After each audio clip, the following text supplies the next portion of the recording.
Pues, saludo para todos ustedes desde la distancia.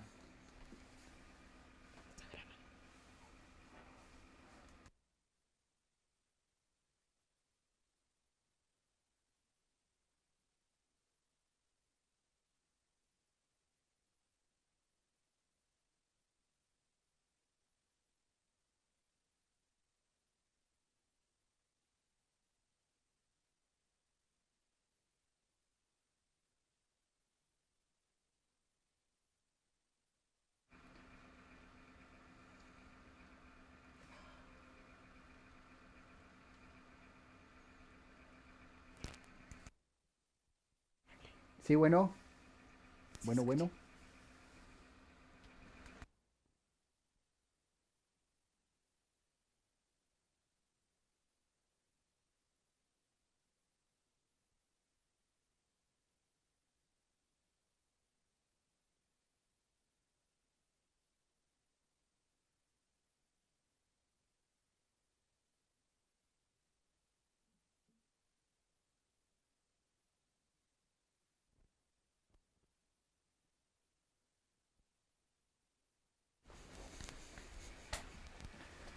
Buenas noches, hermanitos. Dios los bendiga. Pues ya estamos acá listos para empezar esta formación de hoy. Ustedes saben que cuando me toca a mí yo soy como más, más desorganizado. Pero bueno, vamos a empezar hoy para compartir. Tengo un mensaje bien bonito para compartir con ustedes. A veces simplemente para ir aclarando. Ustedes saben que todo esto es una formación que siempre estamos dando. Empecemos en el nombre del Padre, el Hijo y el Espíritu Santo. Amén. Señor Jesús, nos ponemos en tus manos, en tu gracia, en tu presencia y pedimos que el Espíritu Santo llene todo nuestro ser, toda nuestra vida y nos permita ser fieles a ese llamado que nos has hecho. Ven Espíritu Santo, renueva los corazones de tus fieles, infunde en ellos el fuego de tu amor y permítenos ser fieles a ese llamado que nos has hecho.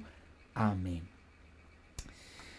Bueno, mis hermanos, pues hoy quería compartir con ustedes un tema bien interesante. El nombre del tema es eh, el discernimiento en los casos de las personas que tienen dificultades y sobre todo las personas que tienen alguna enfermedad o algún sufrimiento, alguna dificultad.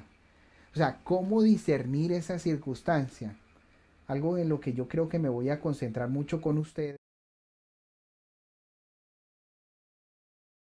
Quisiera, yo creo que es algo que me preocupa mucho en los servidores, sobre todo en los de intercesión, que desarrollen esa capacidad de discernir los signos de los tiempos, pero sobre todo discernir las circunstancias que están viviendo cada uno en sus propias vidas.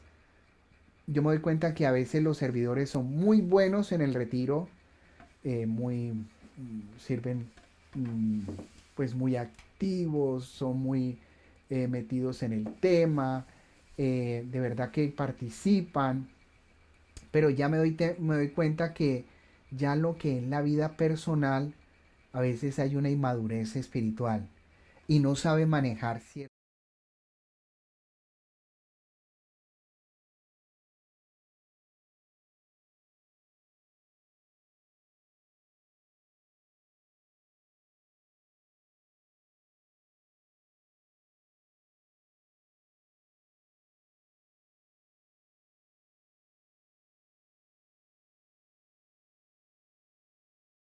Y podamos saberlas llevar, podamos responder y podamos salir adelante con ellas. Amén.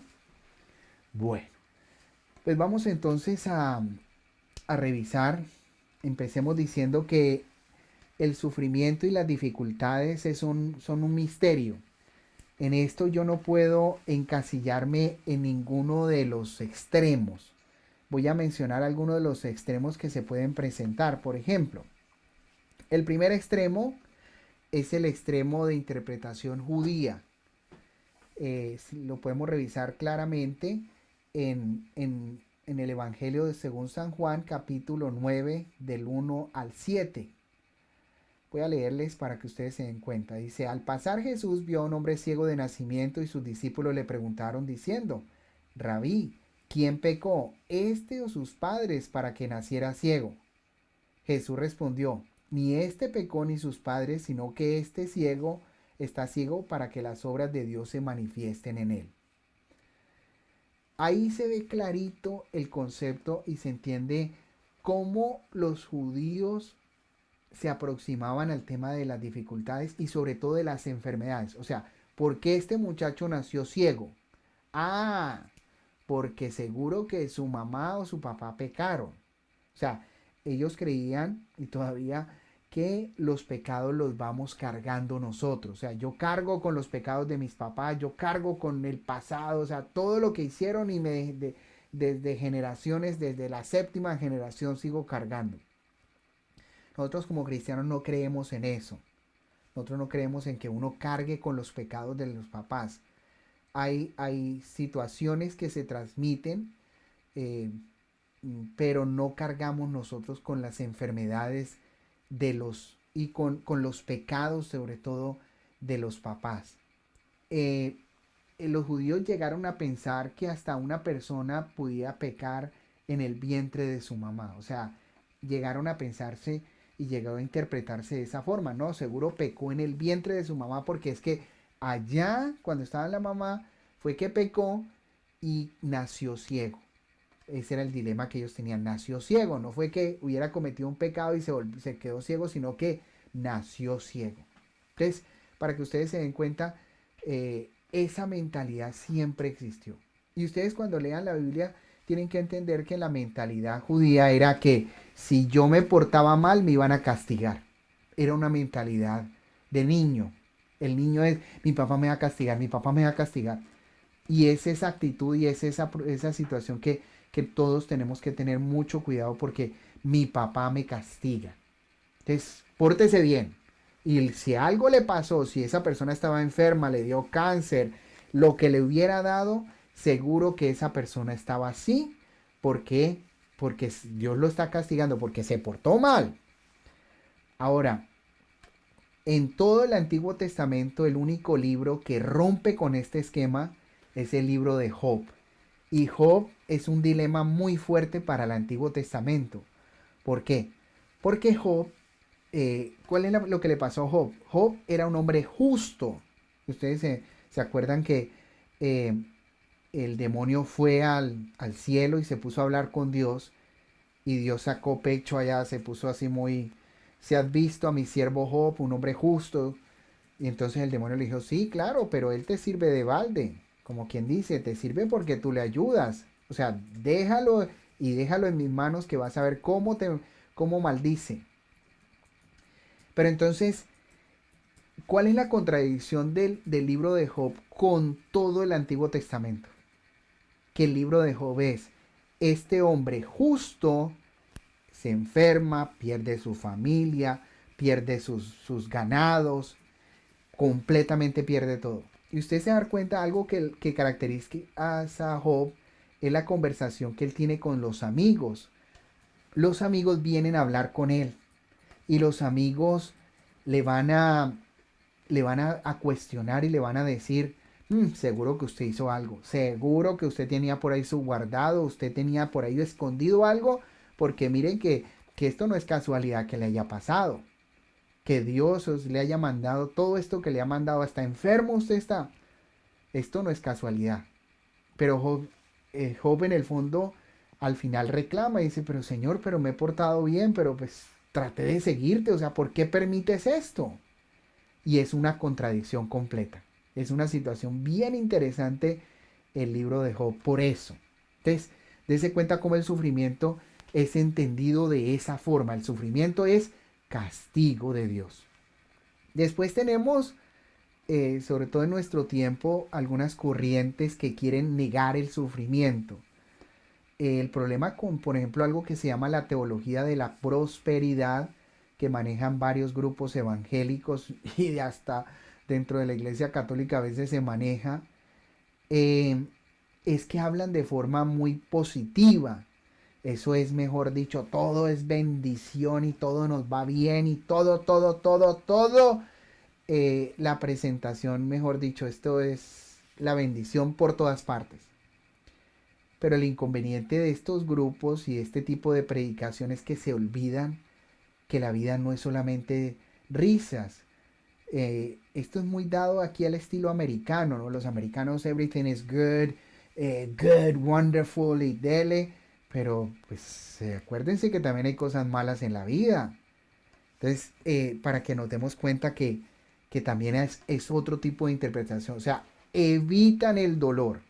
Y eso es muy actual en nuestro tiempo. Completamente el dolor, evitar a toda costa las circunstancias difíciles, los problemas es como si fuera, o sea, los problemas son un problema. Entonces se evita a toda costa las circunstancias de dolor. Nosotros mismos en Conquistando, dése cuenta usted de esto, nosotros enfrentamos problemas por lado y lado. O sea, por todos los frentes nos atacan. Su familia, la iglesia, los de afuera, los de adentro, los de más allá, los de más acá, por todos lados. Hay gente que no aguanta este voltaje. Hay gente que esperaría que nosotros, o sea, siempre nos fuera bien, o sea, siempre estuviéramos allá en ese momento de gloria y de alabanza y de euforia, de ese momento en el que el Señor toca nuestro corazón y sentarnos a llorar un rato. Pero dése cuenta que después de bajar de la nube, de bajar de la transfiguración, siempre nos vamos a encontrar con dificultades. Conquistando, yo creo que conquistando por el efecto tan fuerte que el efecto transformador, efecto de conversión, efecto de sanación, efecto de liberación, también produce, o sea, es algo tan fuerte el efecto que también produce otro efecto y es el efecto negativo. Y es el efecto de persecución y es el efecto de problemas. Y es el efecto que todos tenemos que enfrentar, mis hermanos, tarde o temprano cuando estamos sirviendo al Señor en esto. O sea, si nos vamos a meter en esto, vamos a tener cuestiones negativas y vamos a tener problemas y vamos a tener persecuciones y esto es parte de servir al Señor. O sea, esto se llama la cruz. Lo que pasa es que hay gente que no le gusta. Y hay gente que le gusta llevar las cosas suavecito, como que sin ningún problema. Y aquí como que no alborotemos tanto las cosas y no nos metamos con el diablo para no tener problemas. Y tener todo así como aquí suavecito, ¿no? Como que aquí vamos y vamos bien, no hay problema. Pero entonces cuando alborotamos todo esto, es lo que pasa. Lo que pasa es que hay efectos y hay gente que no le gusta. Pero, hermanito, esta es la realidad a la que nos vamos a tener que enfrentar. Entonces, se rechaza completamente el sufrimiento. Se rechaza completamente la cruz completamente. O sea, el problema de la teología de la prosperidad es que rechaza la cruz completamente. Usted nunca va a escuchar a estos grandes predicadores de la teología de la prosperidad hablar de la pasión de Cristo, ni de cómo Pablo sufría, ni nada de eso. Esta gente en ningún momento van a hablar de esos temas. Ustedes se van a dar cuenta eh, que ellos no hablan de esos temas. El otro día por curiosidad, me puse a escuchar a uno de esos grandes predicadores. Se me olvidó el nombre. No sé si usted se acuerda de este predicador de Houston famoso, eh, que tiene varios libros, un hombre muy, muy agradable en su prédica, americano él. Bueno, si alguno se acuerda el nombre por ahí, me lo manda, pero me puse simplemente Joe Austin. Ya me llegó. Joe Austin. Me puse a escucharlo ahí como por curiosidad, decir, bueno, ¿y este de qué habla, no? Yo le cuento algo. Después de 30 minutos de tanta prosperidad me cansé. Me cansé. Y escuché otro tema. Me cansé. O sea, es tanta cosa buena que uno dice, oiga, ¿y dónde está la cruz? ¿Y dónde está Cristo? Porque es como tanto, o sea, yo puedo sacar citas bíblicas y acá y por acá y enredar y cuenticos, pero ¿y dónde está Cristo por ahí? ¿Cristo no está? No está, porque es tanta, tanta cosa buena que de eso no dan tanto. Entonces, para que tengamos en cuenta, mis hermanos, que las dificultades se pueden presentar. Entonces vimos una perspectiva del sufrimiento judío. ¿Por qué viene? Por el pecado, porque se ha portado mal y lo castigaron. Déjese cuenta. Eso no es nuestra mentalidad cristiana, por favor, tenga mucho cuidado con eso. No hay duda que el pecado tiene efectos. Un hombre que ha tomado toda la vida, que se ha emborrachado, que seguro se va a enfermar de cirrosis. Seguro. Y eso no quiere decir que Dios lo esté castigando. O sea, él se produjo su propia enfermedad. Un hombre que busca prostitutas y le pega una enfermedad venérea, Dios no lo está castigando, él lo estaba buscando. O sea, padre, es que Dios me castiga. No, mi hijo, Dios no lo está castigando. Usted mismo se la buscó. Usted mismo se la buscó. No le eche ninguna culpa a Dios. Porque es que Dios no está para estar castigando y estar mandándonos enfermedades como la gente cree. Amén. Amén. Bueno, entonces pasemos ya a la perspectiva cristiana del sufrimiento y de las dificultades de la vida. Quisiera compartir con ustedes el Evangelio según San Lucas. A ver, Lucas 27:32. Búsquenlo en su Biblia. Lucas 27:32. Y con esta lectura yo quisiera hacerles una presentación de cómo nosotros entendemos el sufrimiento y vamos a ir ahondando con relación a este tema. Dice así, el versículo 32. También llevaron a dos criminales para crucificarlos con Jesús. Cuando llegaron al sitio llamado La Calavera, crucificaron a Jesús y a los dos criminales, uno a su derecha y otro a su izquierda.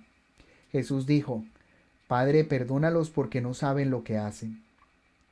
Y los soldados echaron suerte para repartir entre sí la ropa de Jesús.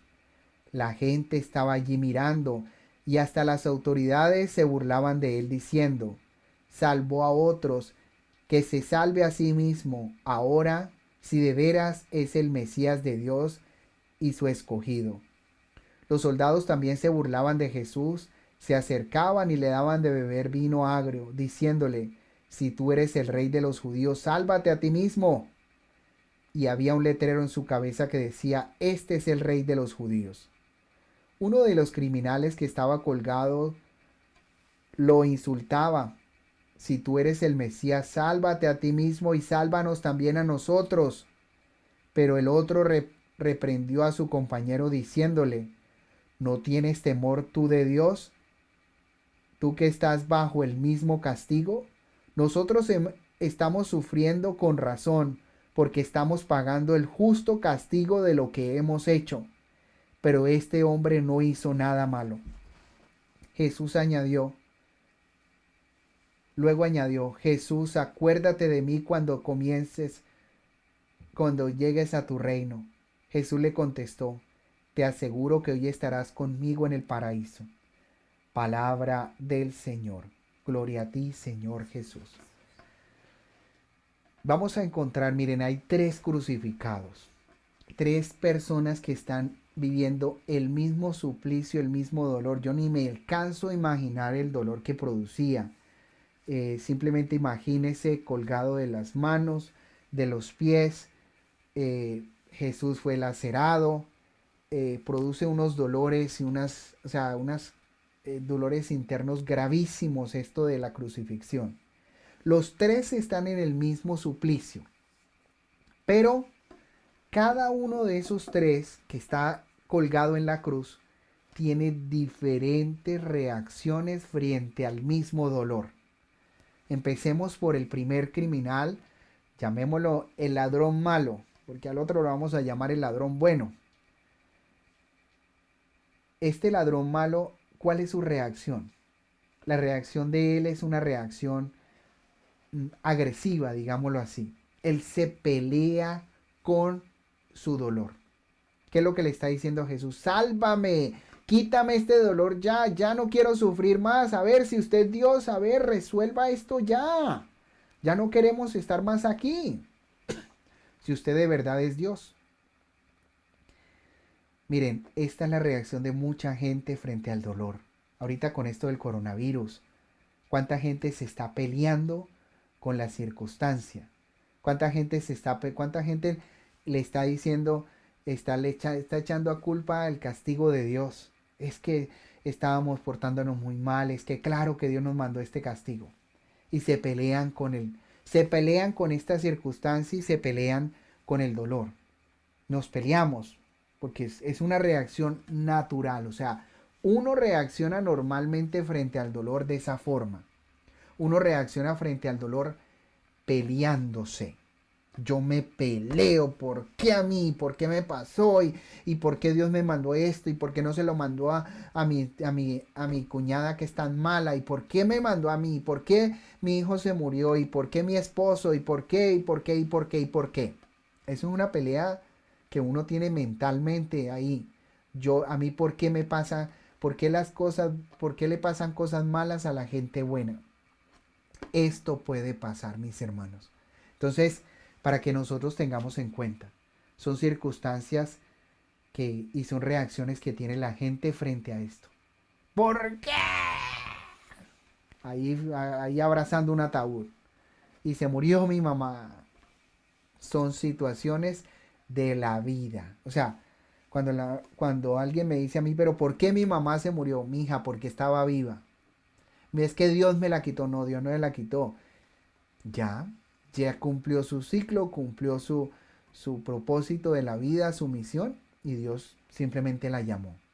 Entonces, es una reacción natural pelearnos contra una enfermedad, contra el hijo que nació con síndrome de Down. Es normal. ¿Por qué a mí? ¿Por qué a mí me está pasando esto? Y sálvame, Señor. O sea, ¿por qué la gente se va para los lugares en donde hacen milagros, en los lugares marianos? ¿Por qué la gente busca tanto? ¿Por qué? Porque yo quiero que el Señor me ayude. Porque, por ejemplo, si yo les digo que vamos a tener una misa de sanación, se me llena la iglesia. Pero si vamos a tener una misa normal, no se llena igual. ¿Se dan cuenta de la reacción? Porque siempre vamos a querer que el Señor nos resuelva la situación. No está mal, el Señor puede sanar, no hay duda, y Jesús sanó a mucha gente. No hay problema con eso. Y pues si tengo una enfermedad tengo que ir donde el doctor y tengo que buscar ayuda.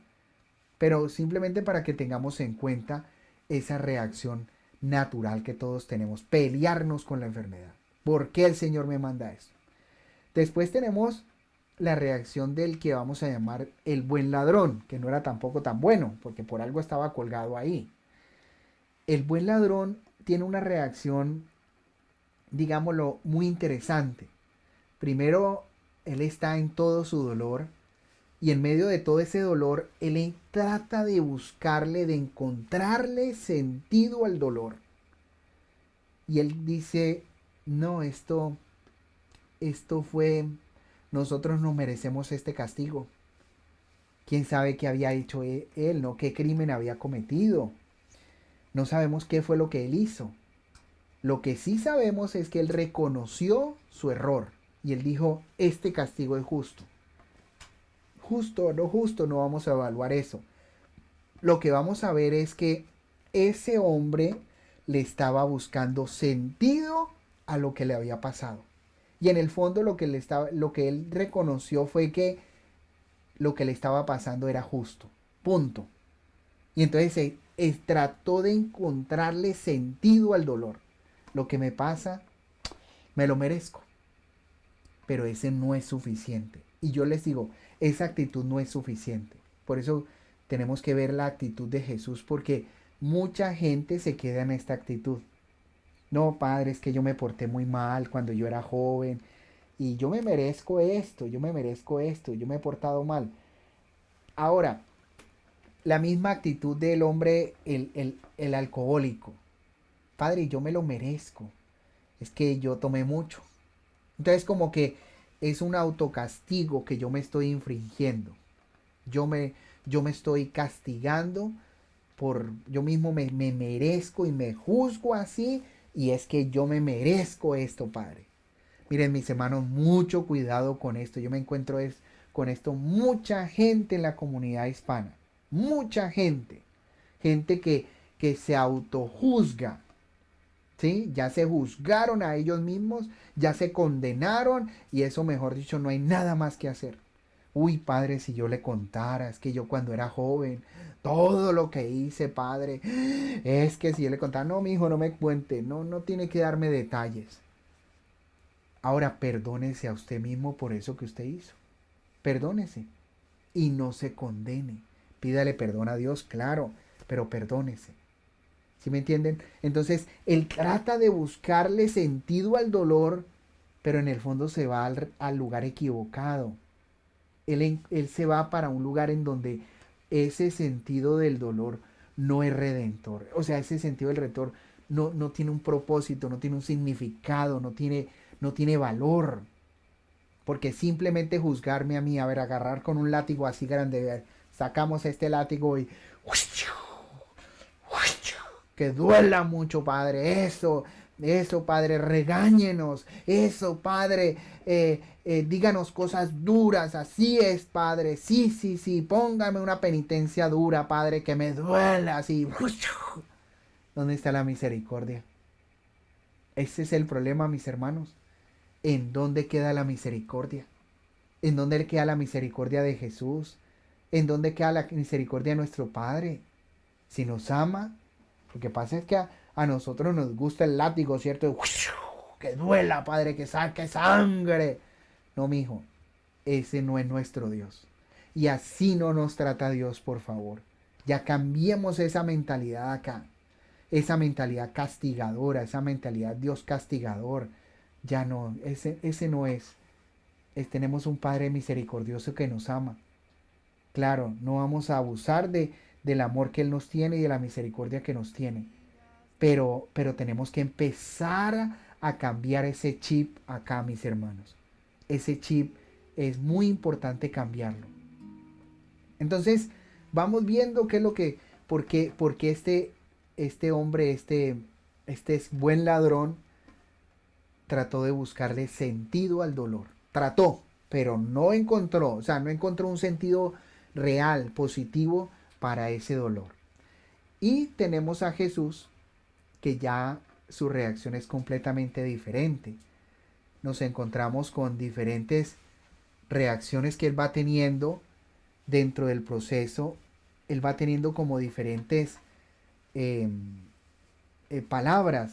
Las palabras de Jesús son muy importantes, porque esas palabras nos están hablando de cómo está Él. Y por ejemplo nos dimos cuenta cuando Jesús llegó y dijo, Padre, perdónales porque no se ven lo que hacen. Dese cuenta la actitud de Él. Es una actitud de una persona que no está llena de odio. Todo está consumado. En tus manos encomiendo mi espíritu.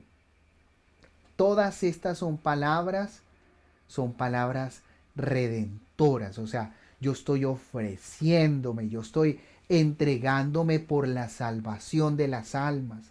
En ningún momento se pelea, en ningún momento maldice a los soldados, en ningún momento tiene una actitud violenta con nadie, ni palabras, ni gestos, o sea, Él es el Cordero de Dios que quita el pecado del mundo, que se está entregando por nosotros para nuestra salvación.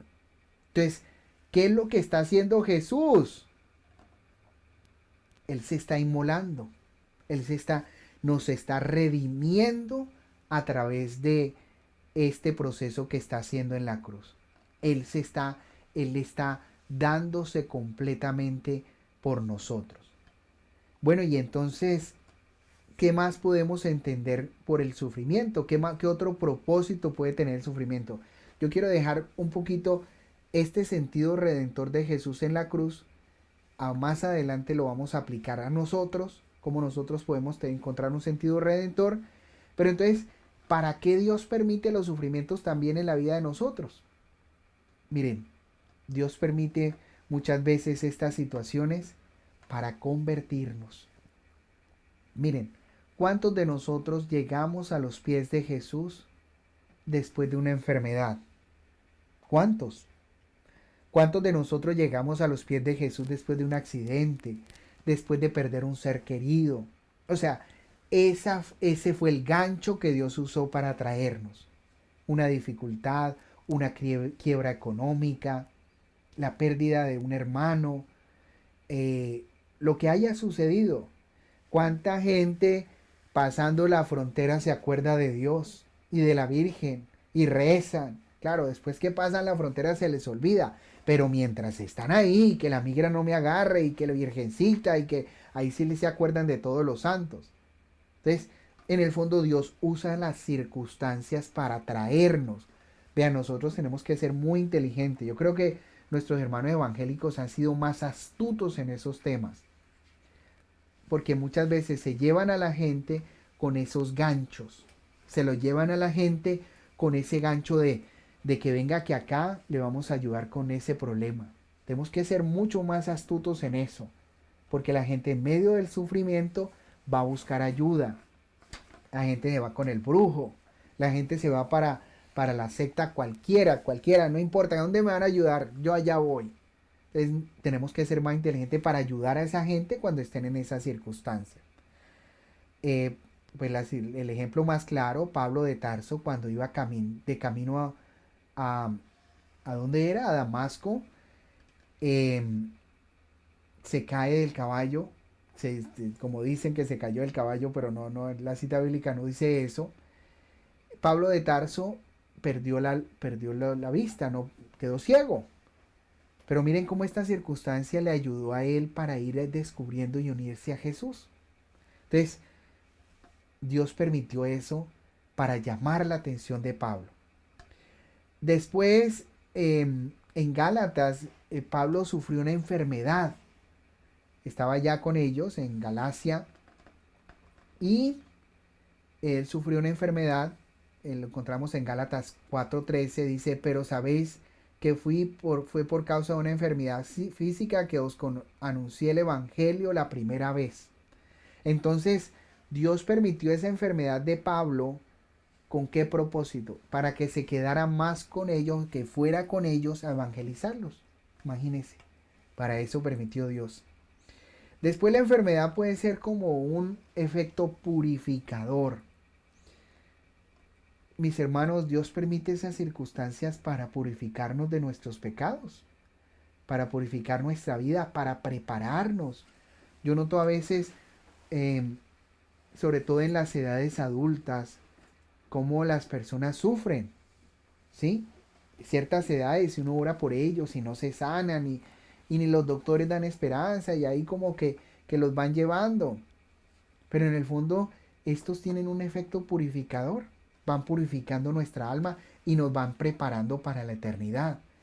En el fondo se puede ver también como digámoslo, como una gracia de Dios. Alguna persona decía que esto era para evitar más tiempo en el purgatorio. Bueno, puede ser. Dios sabe lo que está haciendo.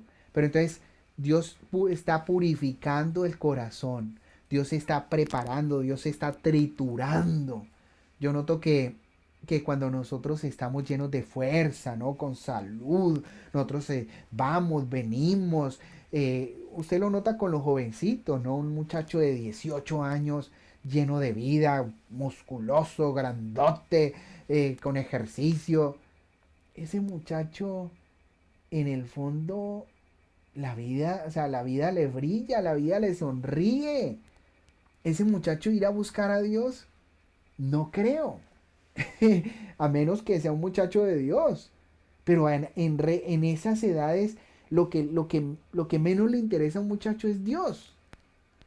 Y por eso los muchachos, sus hijos, no, muchas veces no están interesados en las cosas de Dios porque es que todo lo tienen bien. Como decía mi papá, no les duele una muela. Todo está tranquilo, no, ellos nomás tienen que ir a la escuela, trabajan, su salud perfecta, no tienen que tomar medicinas, bueno, a menos que estén enfermos, pero en el fondo todo está bien. ¿Qué le pasa a una persona adulta, a una persona ya mayor? Pues que ya empiezan los achaques, ya empiezan las enfermedades, me duele por acá, por acá, por acá, por acá, y es que las rodillas, es que la cabeza, es que me duele acá, es que por acá, y ay Dios, todas partes. ¿Qué será lo que el Señor está haciendo?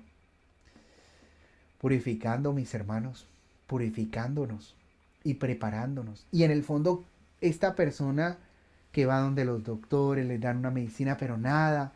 ¿Qué es lo que pasa con estas personas? Que estas personas se acercan más a Dios. Es lo natural. Van buscando a Dios. Como que se van venciendo en las manos de Dios. Yo me voy rindiendo en las manos de Dios. Yo voy entregándome en las manos de Dios para que Él haga la obra. Mis hermanos, esto es lo que va a hacer el Señor en nosotros. Y yo les invito para que le entreguemos a Jesús eso y descubramos cuál es el plan de Dios en eso.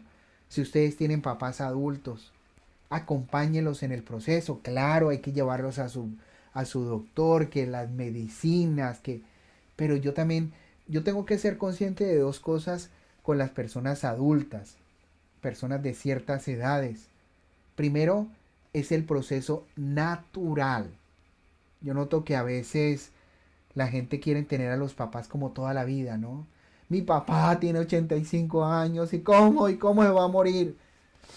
Hermano, pues es que son los procesos normales de la vida. Y en el fondo entregarlos en manos de Dios. Gente que los quiere retener a la fuerza, ¿no? ¿Cómo se va a morir mi papá? ¿Ya? Ahora acompáñelo en su proceso de purificación. Esté con él, con sus medicinas, con sus visitas al doctor y eso. Miren, y seamos conscientes de algo. Es algo que a veces a la gente le cuesta entender. De viejo nadie se mejora. ¿Sí me entienden? O sea, de esa edad, de ese proceso de llegar a los años, ya ni nosotros ya no nos vamos a mejorar. Ya no nos vamos a arreglar, ya no vamos a estar mejor, mis hermanos. Ya no vamos a avanzar. Una señora o un señor de, digamos, los 70 años que tiene diabetes, ya no se va a mejorar. Y a veces queremos como que a la fuerza, ¿no? Señor, sana a mi papá. ¿Y por qué no se sana? Hermano, está viviendo su proceso de purificación. Está viviendo ese proceso. O sea, deje lo que Dios está haciendo. Lo que el título de este tema. El título es discernir. Saber discernir qué es lo que Dios está haciendo con esa persona. Yo les cuento aquí algo muy personal. Cuando mi papá estaba enfermo, mi papá falleció hace unos 7 años, él estaba muy enfermo y de esas cosas que usted ve como su papá se va como disminuyéndose, llega un momento en que ya su cuerpo no funcionaba, muchas cosas ya no, tenía problemas de tensión alta, de diabetes, le hacían diálisis, o sea, todo lo que pues ya una cosa con otra y el cuerpo va fallando y va fallando y eso es como un carro que es que ya le falla todo. Y yo me acuerdo que yo en ese momento le reclamé a Dios, Señor, ¿por qué tú permites que mi papá sufra? O sea, como que ¿por qué dejas? Si somos amigos, si nos amamos, si yo soy sacerdote, si le he entregado mi vida, pero ¿por qué? Y yo me acuerdo que en lo profundo del corazón yo sentí esto de la purificación. Este es el proceso normal para que esta persona se vaya entregando. Y la palabra que me dio es vencerse. O sea, vencerlo. Para que, para que se rompa cualquier cosa que falte en él. En el fondo, vuelvo y le digo, es una gracia.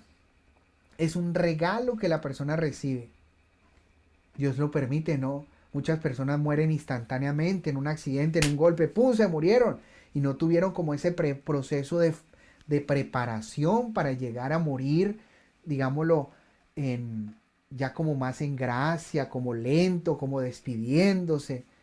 Y en el fondo así fue como falleció mi papá, en este proceso de ir entregándose, de ir venciéndose, de ir entregándose en las manos de Dios.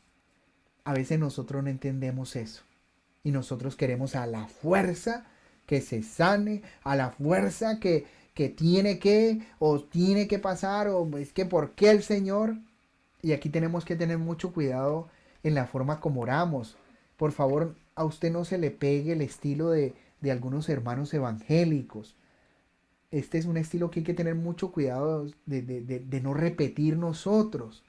Decreto en el nombre de Jesús y declaro y es que la palabra lo dice, yo y reclamo esta palabra y como si Dios tuviera la obligación, como si la palabra, como si la Biblia fuera un contrato y ya firmaste un contrato y ¿quién dijo? ¿Quién dijo? No, señor. Mucho más respeto con Dios. De verdad que para mí es una falta de respeto. Que decreto y... Coño, ¿y quién es usted? Si Dios lo quiere hacer por su infinita misericordia. Además, tenemos un papá amoroso.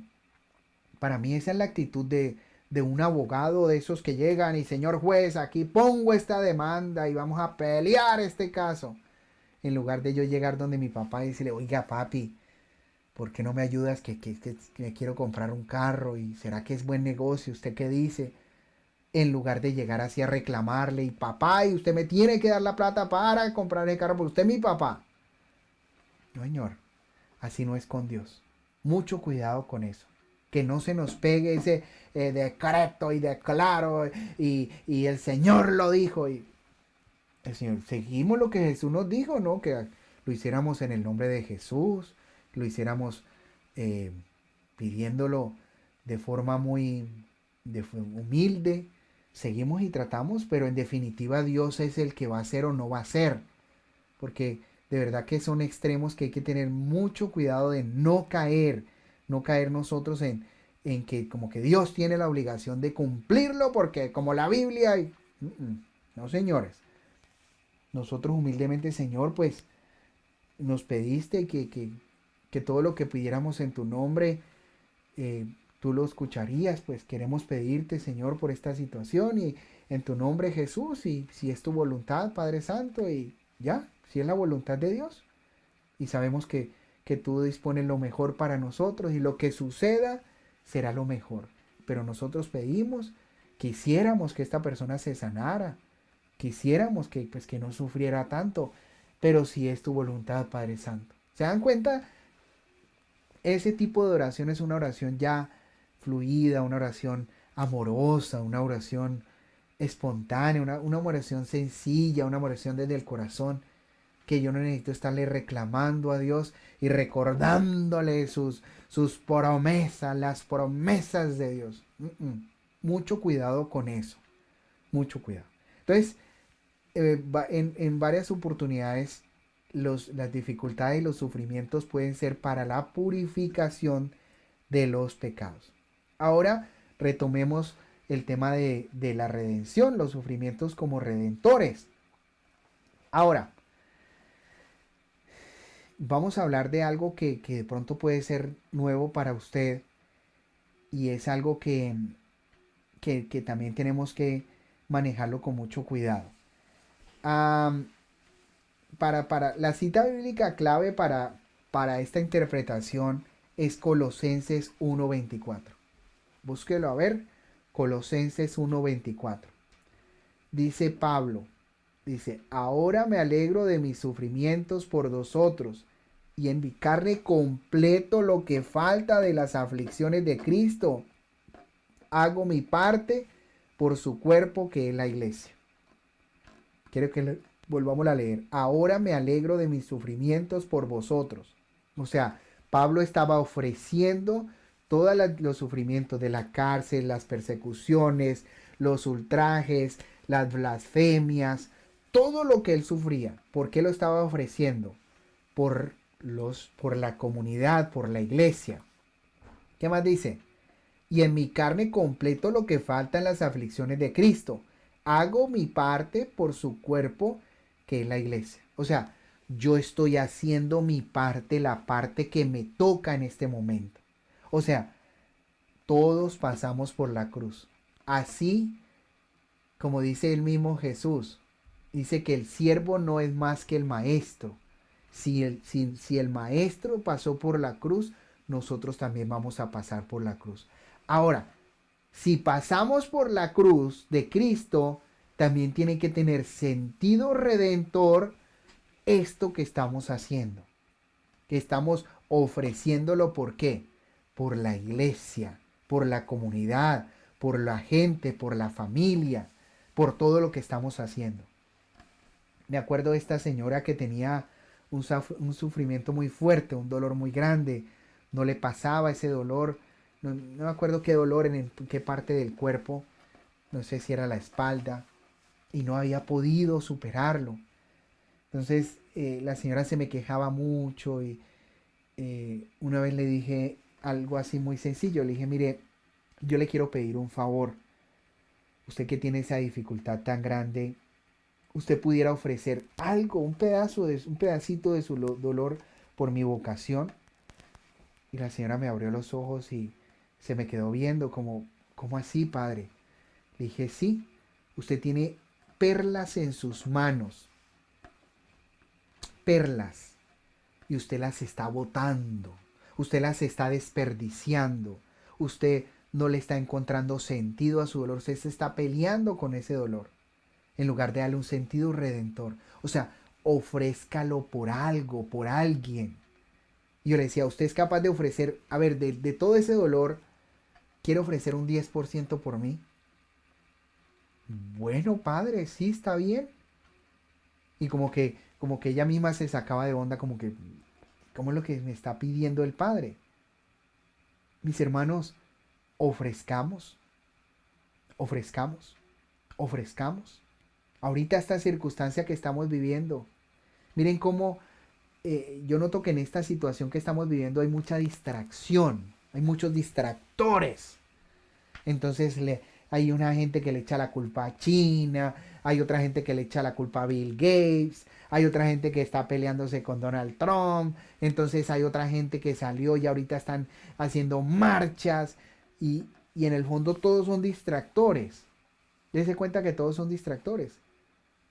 Y en el fondo como es que el tema del coronavirus se ha calmado, ¿no? Como que no volvieron a hablar y pues todos son marchas y marchas. ¿Qué pasó? Distractores. Puros distractores. ¿Para qué?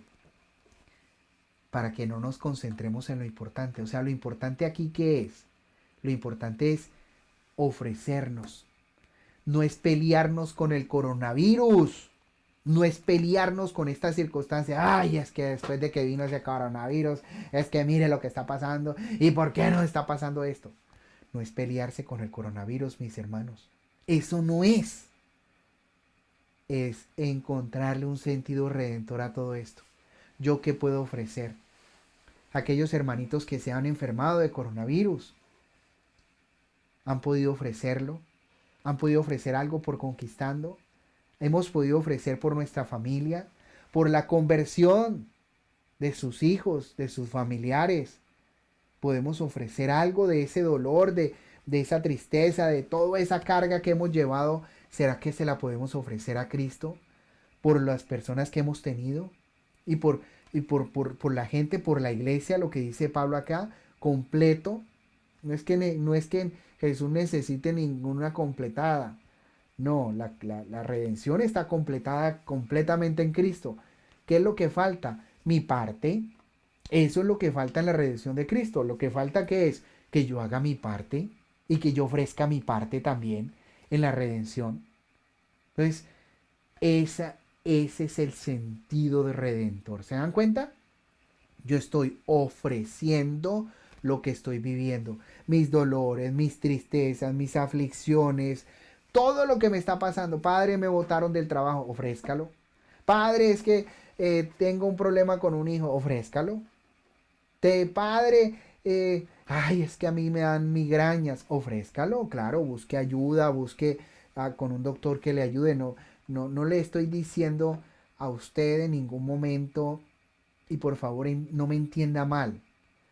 Yo, y algo que dijo, me decía un santo, San Juan Eudes decía que nosotros no buscamos las enfermedades, sino buscamos los padecimientos. Ellos van a llegar.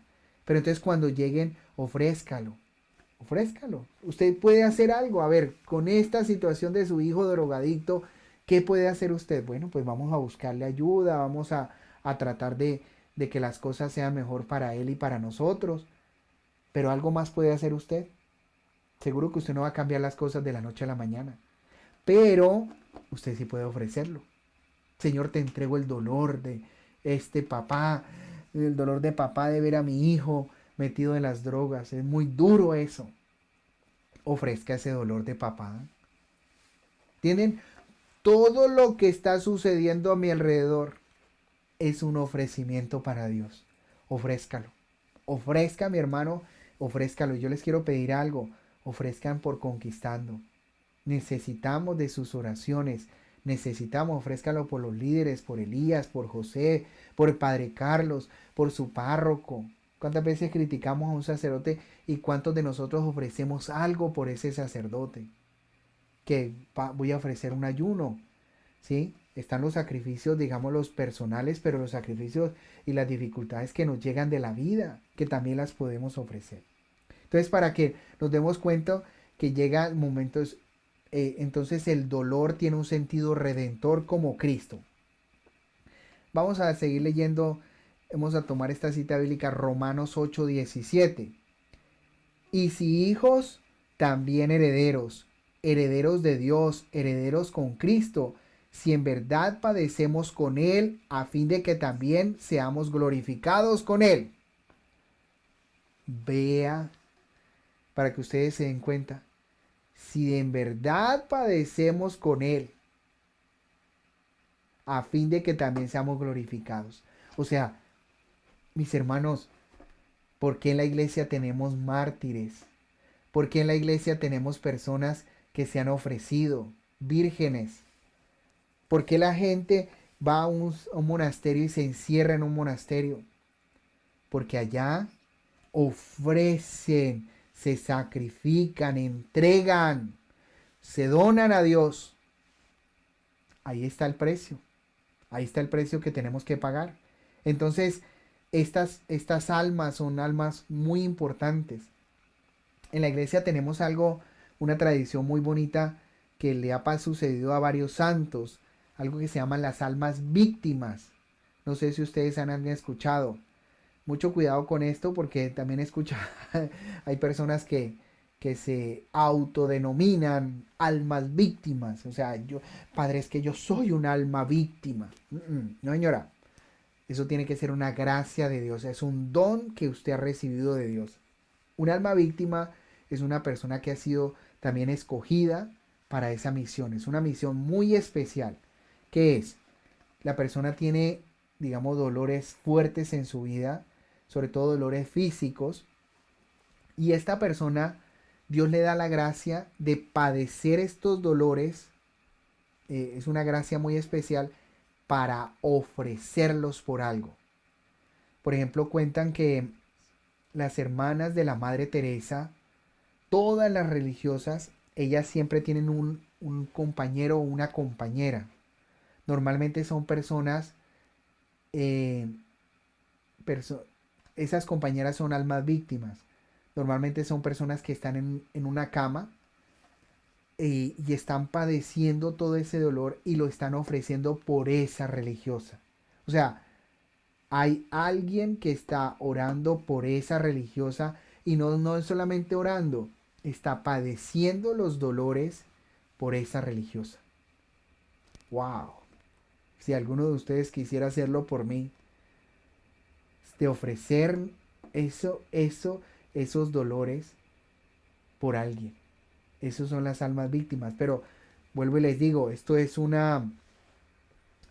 don especial, es un regalo especial, mejor dicho, esto no es así tan fácil como la gente cree, porque hay veces yo me he encontrado con personas que me dicen es que yo soy un alma víctima, padre, ¿cuál es alma víctima? Usted lo cree, se cree es una víctima, pero de alma víctima no tiene nada.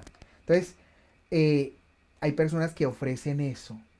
Esto es una tradición en la iglesia, ha sido una tradición bastante larga en la iglesia, de grandes santos.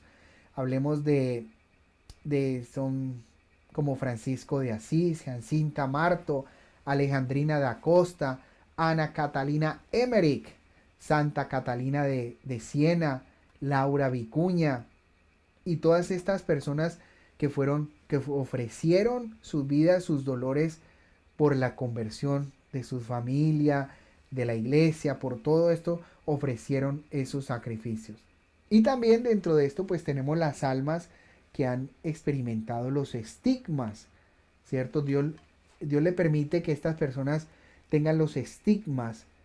Entonces dentro de esto está el Padre Pío de Pietrelcina, que sufrió los estigmas, los tenía en la carne viva por más de 50 años.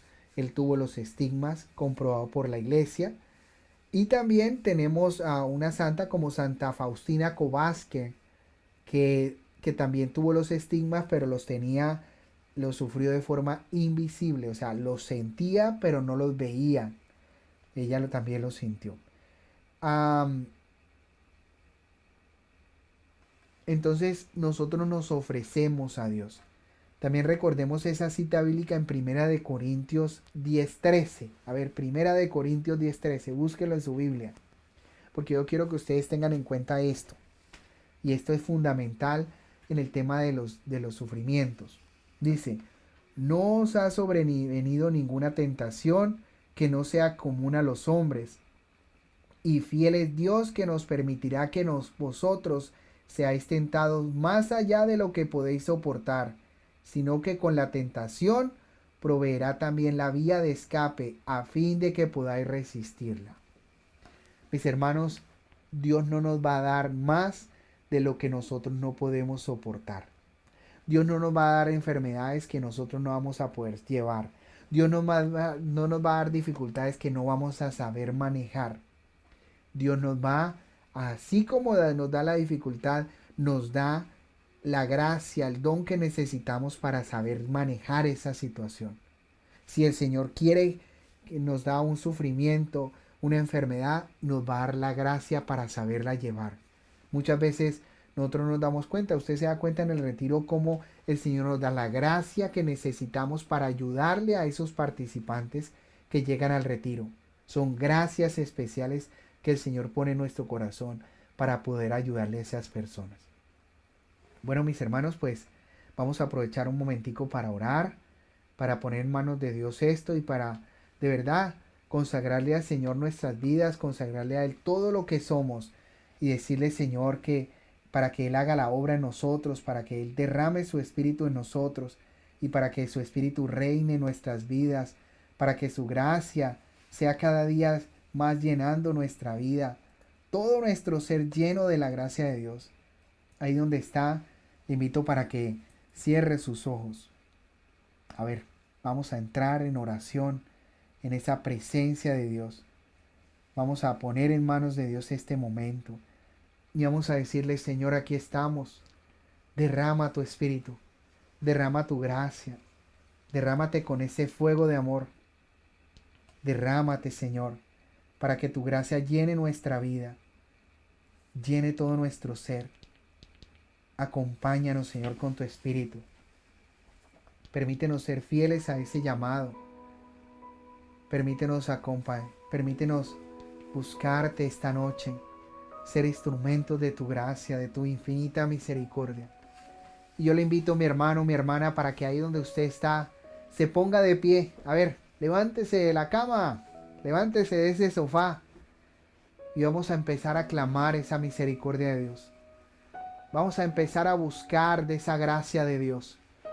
Y yo le invito para que pida de esa misericordia. Dígale, Señor, derrámate.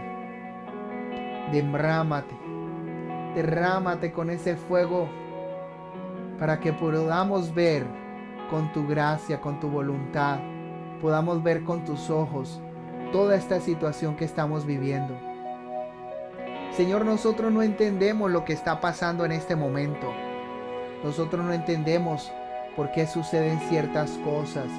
Nosotros no entendemos qué es lo que tú estás haciendo.